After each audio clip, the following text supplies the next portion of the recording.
मैं कीर्ति Paroha 12th biology की class में आपका बहुत स्वागत करती हूँ। और बच्चों, आपकी जो यूनिट है उसमें मानव कल्याण में सूक्ष्म जीव, उसके में जो लॉन्ग आंसर टाइप के क्वेश्चन आंसर थे उनको हम डिस्कस कर रहे हैं। इसके पहले हमने ऑब्जेक्टिव और short answer type question answer discuss किए थे। तो चलिए बच्चों शुरू करते हैं। किस भोजन में लैक्टिक एसिड बैक्टीरिया मिलते हैं, इनके कुछ लाभप्रद उपयोगों का वर्णन कीजिए।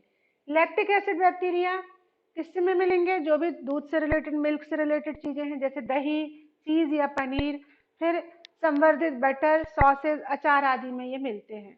इसका लाभप्रद उपयोग क्या है? ये भोज्य पदार्थों को सुपाच्य बनाते हैं क्योंकि ये पार्शली डाइजेस्ट करते हैं, विटामिन में वृद्धि करते हैं, भोज्य पदार्थों में हानिकारक जीवाणुओं की वृद्धि को रोकते हैं, लाभदायक जीवाणुओं की संख्या बढ़ाते हैं, प्रोबायोटिक का काम करते हैं। कुछ पारंपरिक भारतीय आहार जो जौ, गेहूं, चावल, चना से बनते हैं और उसमें सूक्ष्म जीवों का प्रयोग शामिल हो, उनके नाम बताएं। ये इंपॉर्टेंट क्वेश्चन है। गेहूं, चावल, चना से बनने वाले आहार जिसमें सूक्ष्म जीवों का प्रयोग है, कौन कौन से हैं? आप सब बहुत अच्छे से जानते हो बच्चों। डोसा, इडली, ब्रेड, बड़ा पाव, ढोकला, कांजी बड़ा, ये सारे क्या है? फर्मेंटेशन प्रोसेस से बनते हैं, किण्वन की क्रिया से, इसलिए इनको क्या कहते हैं? ये इनमें सूक्ष्म जीवों का प्रयोग शामिल रहता है। उपापचय के दौरान सूक्ष्म जीव गैसों का निष्कासन करते हैं, उदाहरण द्वारा सिद्ध करें। सूक्ष्म जीव उपापचय क्रियाओं अर्थात मेटाबॉलिक एक्टिविटीज किण्वन के दौरान कौन सी गैस का उत्पादन करते हैं? CO2 का। वैसे ठोस भोज जो किण्वन के फलस्वरूप में बनते हैं, CO2 गैस के उपस्थित होने से वे मुलायम, उभरे तथा फूले हुए होते हैं, सॉफ्टनेस बढ़ जाती है। जैसे इडली, बड़ा, स्विस चीज, इसमें बड़े बड़े होल्स पाए जाते हैं स्विस चीज में। नेक्स्ट देखो, उपापचय मेटाबॉलिज्म के दौरान सूक्ष्म जीव गैसों का निष्कासन करते हैं, उदाहरण द्वारा सिद्ध करें। अगेन फिर से वही क्वेश्चन है, सूक्ष्म जीव उपापचय क्रियाओं किण्वन के दौरान CO2 गैस का उत्पादन करते हैं। ये बिल्कुल जस्ट लाइक पिछले क्वेश्चन के जैसा है, जैसे कि इडली, बड़ा, स्विस चीज। चौथा क्वेश्चन, माइक्रोबायोलॉजी अथवा सूक्ष्म जीविकी की व्यावसायिक उपयोगिता बताइए। देखिए, सूक्ष्म जीवों की भूमिका हमारे जीवन में बहुत महत्वपूर्ण है। ठीक है, सूक्ष्म जीवों के प्रयोग हमारे कई परंपरागत और आधुनिक व्यवसायों में हो रहे हैं। ऐसे व्यवसाय जिसमें सूक्ष्म जीवों अथवा सूक्ष्म जीविकी का प्रयोग किया जाता है वो कौन कौन से हैं? पहला हो गया जैसे घरेलू उत्पाद, ये भी अगेन इंपॉर्टेंट क्वेश्चन है बेटा। घरेलू उत्पाद में सूक्ष्म जैविकी का व्यावसायिक प्रयोग, जैसे दही बनाना, योगर्ट, चीज, पनीर, डोसा, ढोकला, इडली, ब्रेड आदि। दूसरा, औद्योगिक उत्पादन में तो जो किण्वित एल्कोहलिक पेय पदार्थ रहते हैं, जैसे वाइन, बियर, विस्की, ब्रांडी, रम आदि में सूक्ष्म जैविकी का प्रयोग किया जाता है। इसके अलावा भी हम जो एंटीबायोटिक का उत्पादन करते हैं उसमें भी सूक्ष्म जीवों का प्रयोग करते हैं। कई प्रकार के एंजाइम तथा सक्रिय अणुओं बनाने में किया जाता है। वाहित मल उपचार तथा बायो रेमेडिएशन में प्रयोग किया जाता है। बायोगैस उत्पादन में इनका यूज होता है। जैव नियंत्रक के रूप में इनका उपयोग किया जाता है और जैव उर्वरक उत्पादन में प्रयोग किया जाता है। That is ultra important question, so you must have learn properly. इसको आप बहुत अच्छे से याद करिए और बहुत इजी है, ज्यादा टाइम इसमें नहीं लगेगा। नेक्स्ट देखते हैं बच्चों, वाहित मल के द्वितीयक उपचार को जैविक उपचार भी कहते हैं। इस कथन की पुष्टि कीजिए तथा प्रक्रिया की व्याख्या कीजिए। वाहित मल के उपचार में हमने पहले प्राथमिक उपचार के बारे में पढ़ा था कि क्या करते हैं, उसको भौतिक विधियों द्वारा पृथक्करण किया जाता है। जब द्वितीयक प्रकार होता है तो दो प्रकार की जैविक क्रिया होती है उसमें। पहला, वायवीय सूक्ष्म जीवियों का प्रबल सक्रियण, दूसरा अवायवीय सूक्ष्म जीवियों द्वारा उपचार किया जाता है। अर्थात इसमें एरोबिक और एनएरोबिक दोनों प्रकार के माइक्रो ऑर्गेनिज्म वर्क करते हैं। वाहित मल के प्राथमिक उपचार के पश्चात उन्हें वायवीय खुले टैंकों में गुजारा जाता है, ओपन टैंक में रख दिया जाता है। बड़े बड़े एरेटर्स की एरेशन क्रिया द्वारा सूक्ष्म जीवों के सक्रियण तथा अतिवृद्धि के फलस्वरूप उसमें उपस्थित कार्बनिक पदार्थों का अपघटन कराया जाता है, डिकम्पोज किया जाता है। इससे वाहित जल के मान में, बीओडी मान में कमी आ जाती। दूसरी प्रक्रिया के तहत वही स्राव, जो अगेन जो वो स्राव है, उसको सेटलिंग टैंक या निस्साधन टैंक में भेजते हैं। वहां जो जीवाणु फ्लॉक्स या झुंड में उसे अवसाद में परिवर्तित कर देते हैं। इस अवसाद सक्रियत को आपंक कहते हैं। आपंक जो होता है, अवायवीय आपंक संपाचित्र एनारोबिक स्लज डाइजेस्टर में पंप करके भेजते हैं। वहां पर जितने भी एनारोबिक सूक्ष्म जीवाणुओं की क्रिया होती है और उसमें जीवाणुओं तथा कवकों से पाचन कराया जाता है। इस क्रिया में जीवाणु गैसों का मिश्रण जैसे मीथेन, हाइड्रोजन सल्फाइड तथा कार्बन डाइऑक्साइड उत्पन्न करते हैं। इन्हें ही बायोगैस कहा जाता है। मेथेनोजेन जीवाणु क्या होते हैं? ये बायोगैस के उत्पादन में कैसे सहायता करते हैं? तो मेथेनोजेन जो एक जीवाणुओं का ग्रुप है जो कार्बनिक अपशिष्ट पदार्थों, विशेषतः जो सेल्यूलोजिक हैं, सेल्यूलोज प्रमुखता वाले जो होते हैं, उनका अवायवीय अपघटन। अपघटन दो प्रकार का होता है, एक होता है वायु की उपस्थिति में, O2 की उपस्थिति में, और एक होता है O2 की अनुपस्थिति में। तो अवायवीय अपघटन मतलब एब्सेंस ऑफ ऑक्सीजन। अवायवीय अपघटन करके मीथेन बनाते हैं। ये जीवाणु अधिकांशतः ये जो जितना अवायवीय गाढ़ा कीचड़ या वेटलैंड में पाए जाते हैं, ये पशुओं के रूमेन में भी पाए जाते हैं। मेथेनोजेंस वाहित जल उपचार के द्वितीयक अवस्था में कार्बनिक पदार्थों का पाचन करते हैं, मीथेन गैस बनाते हैं। अपशिष्ट पदार्थ तथा गोबर को टैंक में बंद करने पर ये जीवाणु किसका निर्माण करते हैं? बायोगैस का निर्माण करेंगे। इसमें मीथेन के अलावा हाइड्रोजन सल्फाइड तथा कार्बन डाइऑक्साइड भी बनते हैं। नेक्स्ट क्वेश्चन देखें बच्चों, जैव पीड़क नाशी से क्या लाभ है? 5 पॉइंट में बताना है। जैव पीड़क नाशी जैसे कि किसका नाश करते? पीड़कों का। पीड़क यानी कीटकों का नाश करते हैं। जैव पीड़क नाशी के लाभ निम्नलिखित हैं। जैव पीड़क नाशी प्रजाति विशिष्ट होते हैं, मतलब एक पर्टिकुलर स्पीशीज स्पेसिफिक होते हैं। वे अन्य कीटों या जीवों को हानि नहीं पहुंचाते। इससे जैव विविधता, बायोडाइवर्सिटी प्रभावित नहीं होती है। लाभदायक सूक्ष्म जीवों को यह प्रभावित नहीं करते, अतः मिट्टी की उर्वरता बनी रहती है। इसको ऐसे समझो कि यदि हमने कोई केमिकल पेस्टिसाइड डाला तो वो हमारे लाभदायक हानिकारक दोनों ही प्रकार के जो जीव हैं उनको नुकसान पहुंचाएगा, मिट्टी की उर्वरता को नुकसान पहुंचाएगा। इसके विपरीत जो जैव पीड़क नाशी है वो क्या होते हैं? पर्टिकुलर उसी जीव पे अटैक करते हैं जिसको हम खत्म करना चाहते हैं। रासायनिक पीड़क नाशी की भांति इनका वातावरण में जैव संचय होने की समस्या नहीं होती। रासायनिक व कृत्रिम पीड़क नाशी के लिए किसानों को बहुराष्ट्रीय कंपनियों द्वारा उपलब्ध कराए गए महंगे उत्पाद पर निर्भर नहीं रहना होता। यह टिकाऊ खेती के लिए लाभदायक है। पीड़क नाशी रासायनिक पीड़क नाशी के प्रति प्रतिरोधकता विकसित कर लेते हैं, परंतु जैव पीड़क नाशी हमेशा अप्रभावी रहता है। That is also important question, आपको बहुत अच्छे से याद करना, क्योंकि ये एनालिटिकल क्वेश्चन जो आपके न्यू पैटर्न पे आने वाले हैं उसमें ये आ सकते हैं। नेक्स्ट देखें बच्चों, जैव वैज्ञानिक पीड़कों का नियंत्रण किस प्रकार करते हैं? 2 उदाहरण दीजिए। जैव वैज्ञानिक या किसान द्वारा पीड़कों के नियंत्रण के उपागम का महत्वपूर्ण भाग विभिन्न जीवन के रूपों से परिचित होना। उदाहरण स्वरूप कीटों को परिभक्षी तथा पीड़कों द्वारा उनके जीवन चक्र, आहार ग्रहण करने की विधि, वास स्थल के रूप में पसंद किया जाता है। ये सब मिलकर जैव नियंत्रण के उचित साधनों को विकसित करते हैं। उदाहरण के लिए भृंग, बीटल तथा व्याध पतंग, ड्रैगन फ्लाई को एफिड मच्छरों से तथा मच्छरों से छुटकारा दिलवाने में प्रयोग किए जा सकते हैं। जैव सूक्ष्मजीवी नियंत्रण के अंतर्गत बैसिलस थुरिंजिएंसिस बीटी का प्रयोग बटरफ्लाई कैटरपिलर नियंत्रण में किया जाता है। अब ये इंपॉर्टेंट क्वेश्चन आ रहा है, जैव उर्वरकों में साइनोबैक्टीरिया के महत्व को बताइए। साइनोबैक्टीरिया विशिष्ट महत्व रखते हैं और ये निम्नलिखित रूप से महत्वपूर्ण है। ये नाइट्रोजन स्थिरीकरण के साथ साथ ऑक्सीजन निर्माण का कार्य करते हैं, जिससे पर्यावरण शुद्ध रहता है। दूसरा, साइनोबैक्टीरिया का खेतों में संवर्धन तथा प्रयोग आसानी से कर सकते हैं। ये जमीन की नमी बनाए रखते हैं। बहुत ही कम अवधि, लगभग 1 सप्ताह में प्रयोग किए जाने वाले जैव उर्वरक हम इनसे प्राप्त कर सकते हैं। कृषि को कम लागत तथा टिकाऊ बनाते हैं। साइनोबैक्टीरिया जैव उर्वरक उन्नत मृदा उर्वरता हेतु प्राकृतिक उपादान है। खाद एवं जैव उर्वरक में 3 अंतर लिखिए। Also important question for exam purpose. खाद एवं जैव उर्वरक में निम्नलिखित अंतर है। खाद पादप एवं जंतु उत्पाद जैसे मलमूत्र, गोबर, हरी पत्तियों के सड़ने से बने पदार्थ को कहते हैं, जबकि जैव उर्वरक सूक्ष्म जीवों के संवर्धित रूप होते हैं जो नाइट्रोजन या फास्फोरस का संग्रह कर फसलों को उपलब्ध कराते हैं। कई बार बच्चे कंफ्यूज हो जाते हैं कि खाद और जैव उर्वरक लगभग एक है। नहीं, खाद बिल्कुल अलग है और जैव उर्वरक बिल्कुल विशिष्टता लिए होते हैं।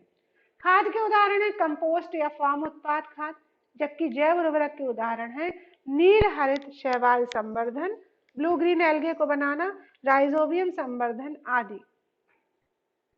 खाद फसलों को कार्बनिक पोषक तत्व उपलब्ध कराते हैं, जबकि जैव उर्वरक कार्बनिक पोषक तत्व के साथ साथ अकार्बनिक पोषक तत्व जैसे फास्फोरस, नाइट्रोजन, पोटेशियम तीव्र गति से उपलब्ध कराते हैं। नेक्स्ट देखते हैं बच्चों, दीर्घ उत्तरीय प्रश्न उत्तर। औद्योगिक उत्पादकों के निर्माण में सूक्ष्म जीवों के महत्व को बताइए। ये हम कई बार आपका लघु उत्तरी, फिर उसके बाद में और अति लघु उत्तरी और दीर्घ उत्तरी में भी ये क्वेश्चन बार बार आ रहा है, तो आप इसको बहुत अच्छे से तैयार करिए। सूक्ष्म जीव मुख्य रूप से जीवाणु एवं कवक का औद्योगिक खाद्य उत्पाद, दवाएं, उच्च मूल्य रासायनिक उत्पाद निर्माण में महत्वपूर्ण योगदान निभाते हैं।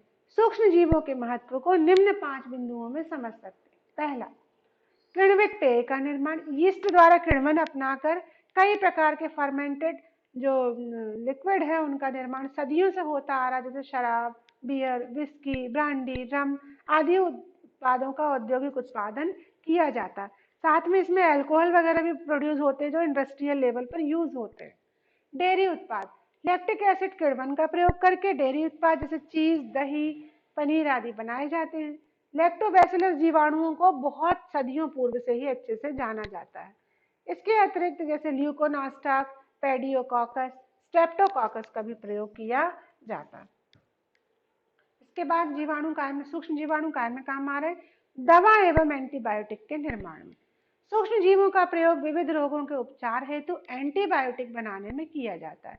पेनिसिलियम, स्ट्रेप्टोमाइसिस, एक्रेमोनियल आदि जीनस के सूक्ष्म जीव विविध प्रकार के एंटीबायोटिक निर्माण में प्रयोग किए जाते हैं।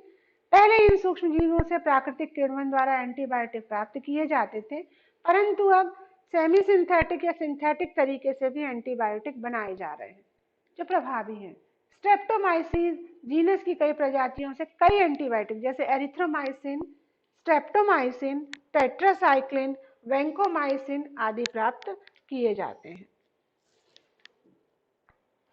चौथा, कार्बनिक अम्लों के निर्माण में। कार्बनिक अम्लों के बड़े स्तर पर औद्योगिक एवं व्यावसायिक उत्पादन किया जाता है। इसमें एस्परजिलस नाइजर किसका उत्पादन करता है, साइट्रिक एसिड का, एसिटोबैक्टर एक्यूट तथा एसिटोबैक्टर एसिटाई एसिटिक एसिड का उत्पादन, लैक्टोबैसिलस लैक्टिक एसिड के उत्पादन में, क्लॉस्ट्रीडियम ब्यूटालिकम ब्यूटारिक अम्ल के प्रयोग में होता है, जो एथेनॉल उत्पादन के लिए यीस्ट सैक्रोमाइसिस सेरेविसी का प्रयोग सदियों से किया जा रहा है।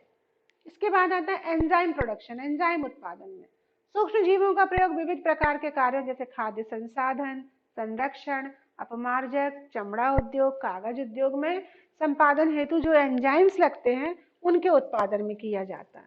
कुछ महत्वपूर्ण एंजाइम जैसे amylase, cellulase, protease, lipase, pectinase, streptokinase आदि। जैव सक्रिय अणुओं के निर्माण में। जैव सक्रिय अणु हमारे शरीर में महत्वपूर्ण कार्यों के संपादन में भाग लेते हैं, जैसे साइक्लोस्पोरिन ए। यह अणु जो बनता है वो प्रतिरक्षा निरोधक इम्यूनोसप्रेसिव रोग में प्रयुक्त होता है, जो ट्राइकोडर्मा फॉलीस्फेरस कवक द्वारा संश्लेषित होता है। स्टैटिन रक्त कोलेस्ट्रॉल को कम करने के लिए महत्वपूर्ण कारक की तरह। एंटी कैंसर अणु स्ट्रेप्टोमाइसिस परमुलस का प्रयोग जेनेटिक अभियांत्रिकी एवं एंटी कैंसर अणु बनाने में किया जाता है। दूसरा, वाहित मल उपचार संयंत्र की कार्यप्रणाली का वर्णन कीजिए। वाहित मल उपचार एक प्रक्रिया है जिसके तहत वाहित मल में उपस्थित अपशिष्टों को अलग कर शेष जल को अन्य प्रयोगों के लिए बनाया जाता है। इस कार्य में भौतिक, रासायनिक, जैविक विधियों का प्रयोग कर जो सीवर वाटर है उसको पर्यावरण के हिसाब से सुरक्षित किया जाता है, क्योंकि बहुत सारा पानी जो है वो सीवर वाटर में वेस्ट हो जाता है। तो यहाँ पर रिसाइकल वाटर के लिए सबसे अच्छा इंपॉर्टेंट चीज है। इसमें पुनः उपचारित कर जमीन पर या खेतों पर इसे डाला जाता है। इस प्रक्रिया में बायोगैस का निर्माण भी होता है। ये सारी प्रक्रियाएं वाहित मल उपचार संयंत्र सीवेज ट्रीटमेंट प्लांट पर संपन्न होती है। ये निम्नलिखित चरणों में संपन्न होता है। पहला है प्राथमिक उपचार। इसमें भौतिक रूप से छोटे बड़े कणों को अलग कर दिया जाता है। कूड़े करकट को, कैन है, रैक है, प्लास्टिक पैकेट आदि, इन सबको फिल्ट्रेशन द्वारा हटा देते हैं। जो भी ग्रीस या लिपिड या तेली पदार्थ, उनको भी छानकर अलग कर दिया जाता है। इसके बाद मृदा, पेबल, ग्रिट को सेडिमेंटेशन द्वारा अलग कर लेते हैं। इस प्रकार तैरने वाले तथा अवसादित पदार्थों को अलग कर लिया जाता है। शेष जल को द्वितीय उपचार के लिए वायु टैंकों में भेजा जाता है। जब ये सेकंड में जाता है द्वितीय उपचार, इसका हम प्रीवियस में वर्णन कर चुके हैं। इसमें वाहित मल जल में जितने भी घुलित निलंबित जैविक पदार्थ उनको अपघटित करते हैं। इसमें वायवीय जीवाणुओं की मदद ली जाती है। इसमें क्या करते हैं, वायु एयरेटर की सहायता से लगातार हिलाते हैं, जिससे कि इन जीवाणुओं की सक्रियता बढ़ती है और उसमें बीओडी लेवल कम आने लगता है। इसके बाद इसको इसमें करते हैं अवायवीय संप्राचित संयंत्र में, एनाएरोबिक स्लज डाइजेस्टर में भेजा जाता है। वहां पर जो एनाएरोबिक रूप से इसका पाचन होता है और वहां पर मैथनोजन जो जीवाणु रहते हैं, जो सूक्ष्म जीवाणु जो कवक हैं, वो क्या करते हैं, मीथेन, हाइड्रोजन सल्फाइड तथा कार्बन डाइऑक्साइड का निर्माण करते हैं, जिसे क्या कहते हैं, बायोगैस कहते हैं। और इसको ऊर्जा के अपरंपरागत रूप में प्रयोग किया जाता है। तृतीयक उपचार क्या होता है, जब कभी कभी उपचारित बहिस्राव का प्रयोग संवेदनशील परिवर्तन में करना हो तो उसको द्वितीय उपचार के पश्चात रासायनिक या भौतिक विधियों द्वारा पूर्णतः संक्रमण मुक्त भी किया जाता है। परंतु तृतीयक उपचार व्यवस्था सभी जो सीवेज ट्रीटमेंट प्लांट है वहां पर उपलब्ध नहीं होती। जनरली क्या होता है, द्वितीय उपचार के बाद इस पानी को खेतों में छोड़ दिया जाता है सिंचाई के लिए। जैव नियंत्रण से क्या समझते हो आप समझाइए। इसको हम पहले ही अभी डिस्कस कर चुके हैं, तो आप ये बहुत अच्छे से याद कर लीजिए। जैव उर्वरक सूक्ष्म जीवों की व्याख्या कीजिए, ये इंपॉर्टेंट क्वेश्चन है। जैव उर्वरक वो वैसे जीव हैं जो नाइट्रोजन तथा फास्फोरस का संग्रह कर फसलों को उपलब्ध कराते हैं। ये मृदा की गुणवत्ता को बढ़ाते हैं। जैव उर्वरकों के मुख्य स्रोत है जीवाणु, कवक तथा साइनोबैक्टीरिया। पहला है जैव उर्वरक के रूप में जीवाणु। इसमें है सहजीवी नाइट्रोजन स्थिरीकारक। लेग्यूमिनस पादपों की जल में क्या पाया जाता है, जड़ में क्या पाया जाता है, राइजोबियम जीवाणु पाया जाता है, आपको बहुत अच्छे से मालूम है। ये क्या करते हैं, वातावरणीय नाइट्रोजन को नाइट्रोजनी पदार्थ बना लेते हैं। असहजीवी नाइट्रोजन स्थिरीकारक, मृदा में उपस्थित कुछ जीवाणु जैसे एजोस्पाइरिलम तथा एजिटोबैक्टर जो है मुक्त अवस्था में रहते हैं। यह भी भूमंडल की नाइट्रोजन को स्थिर करके मिट्टी में इनकी मात्रा बढ़ाते हैं। कवक द्वारा जैव उर्वरक की उपलब्धता, कवक पादपों की जड़ों के साथ सहजीवी संबंध स्थापित करते हैं, जिसे माइकोराइजा कहते हैं। ग्लोमस जीनस के कवक मुख्य रूप से माइकोराइजा बनाते हैं। इसमें कवकीय जीव मृदा से फास्फोरस का अवशोषण कर अपने प्लांट पार्टनर को देते हैं। ऐसे संबंधों से युक्त पादप अन्य लाभ जैसे लवणता, सूखे के प्रति सहनशीलता तथा कुल वृद्धि विकास प्रदर्शित करते हैं। साइनोबैक्टीरिया मृदा के उर्वरक के रूप में, साइनोबैक्टीरिया कैसे जीव है, स्वपोषित जीव है जो जल तथा थल वायुमंडल में विस्तृत रूप से पाए जाते हैं। इन जीवों में हेटेरोसिस्ट संरचनाएं होती हैं जो वायुमंडलीय नाइट्रोजन को स्थिरीकृत करती हैं। ऐसे सूक्ष्म जीवों में कौन कौन से हैं, एनाबीना, नास्टक, ऑसिलेटोरिया आदि जैव उर्वरक का काम करते हैं। नेक्स्ट देखें बच्चों, बायोगैस उत्पन्न करने वाले जीवाणुओं को क्या कहते हैं, एक बायोगैस संयंत्र का चित्र बनाइए।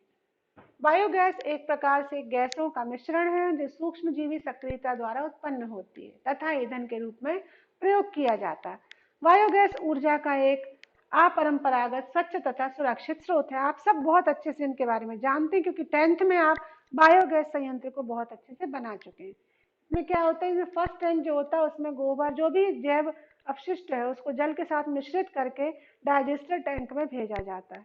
यहाँ पर मैथनोजन जीवाणु क्रिया करते हैं और उसके दौरान बायोगैस उत्पन्न होती है, जिसको एक पाइप के माध्यम से ऊर्जा प्राप्ति के लिए ले लिया जाता है। बचा हुआ जो पार्ट जो स्लज कहलाता है वो भी फेंकने योग्य नहीं होता बल्कि एक बहुत अच्छी खाद के रूप में कार्य करता है। तो बच्चों ये थे मानव कल्याण में सूक्ष्म जीवों की भूमिका। नेक्स्ट वीडियो में हम नेक्स्ट यूनिट